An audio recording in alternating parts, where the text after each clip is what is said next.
Congress party అధినాయకత్వం సమాధానం చెప్పాలా? రెండు తెలుగు రాష్ట్రాల్లో ఉన్నటువంటి కాంగ్రెస్ కార్యకర్తలు నాయకులు సమాధానం చెప్పాలా? షర్మిల మాట పార్టీ మాటేనా?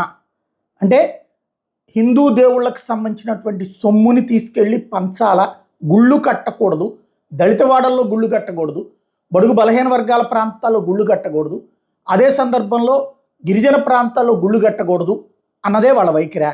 అక్కడ చర్చిలు కట్టచ్చు, మసీదులు కట్టచ్చు అన్నదే వాళ్ళ వైఖరా? దేవుడి సొమ్ముని దేవుడికి కాకుండా వేరే వాటికి ఖర్చు పెట్టాలన్నది వాళ్ళ వైఖరా? అప్పుడు ఇతర ప్రార్థనా స్థలాలకు సంబంధించినటువంటి ఆస్తులకి సంబంధించి మాత్రం వాళ్లే ఖర్చు పెట్టుకోవాలా?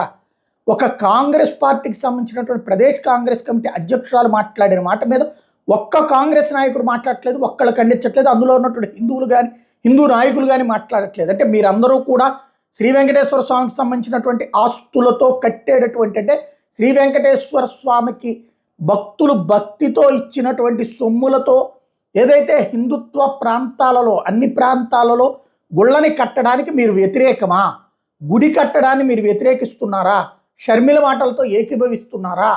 దేవుడి సొమ్ము దేవుడికి కాకుండా తీసుకెళ్ళి ప్రభుత్వం వాడుకోవచ్చు అని చెప్తున్నటువంటి ఆమె వైఖరితో సమర్థిస్తున్నారా? ఇదే మీ పార్టీల వైఖరా?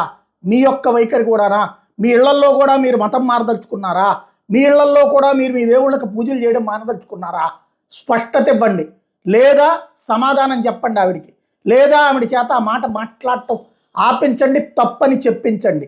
ముస్లింలకు లేనిది, క్రైస్తవులకు లేనిది వాళ్ళ ఆస్తులు వాళ్లే వాడుకుంటారు, వాళ్ళకి సంబంధించినటువంటి ప్రార్థన వ్యవస్థలు వాళ్లే చేసుకుంటారు. అదే సందర్భంలో హిందువుల సొమ్ము వాళ్ళ భక్తులు అందరూ వాళ్ళు పెట్టుకున్నదే. ముస్లింలకు ఇచ్చేటటువంటి డబ్బులు కావచ్చు, క్రైస్తవులకు ఇచ్చే డబ్బులు కావచ్చు, రాష్ట్ర బడ్జెట్లో నుంచి ఇస్తారు, ప్లస్ వాళ్ళ ద్వారా వాళ్ళు ఇచ్చుకునేటటువంటిది. అదే హిందువుల అర్చకులకు ఇచ్చేటటువంటి డబ్బులు కార్పస్ ఫండ్, అది కూడా రాష్ట్రంలో ఉన్నటువంటి ప్రముఖ దేవాలయాలకు సంబంధించినటువంటి ఆదాయాల నుంచి తీసి ఇచ్చి అర్చకుల్ని నడిపిస్తున్నటువంటి పరిస్థితి. ఆలయాల్లో ఇవాటికి కూడా జీర్ణోద్ధరణకు నోచుకున్నటువంటి ఆస్తులున్న ఆలయాలు ఉన్నాయి. అంత ఇబ్బంది పడుతున్నటువంటి పరిస్థితుల్లో ఉంటే ఆలయాల సంరక్షణకి మాట్లాడడం మానేసేసి ఈ విధమైన మాటలు మాట్లాడడాన్ని సమర్థిస్తున్నారా? ఇప్పటిదాకా నోరు మీద పని కాంగ్రెస్ పార్టీ దీన్ని అంగీకరిస్తున్నట్టు, అంటే దళిత బడుగు బలహీన వర్గాల ప్రాంతాలలోకి దేవుడు వద్దని చెప్తున్నట్టు, గుడిని వద్దని చెప్తున్నట్టు, ఇది యాక్సెప్ట్ చేస్తున్నారా రేవంత్ రెడ్డి? ఇది యాక్సెప్ట్ చేస్తున్నారా మహేష్ కుమార్ గౌడ్?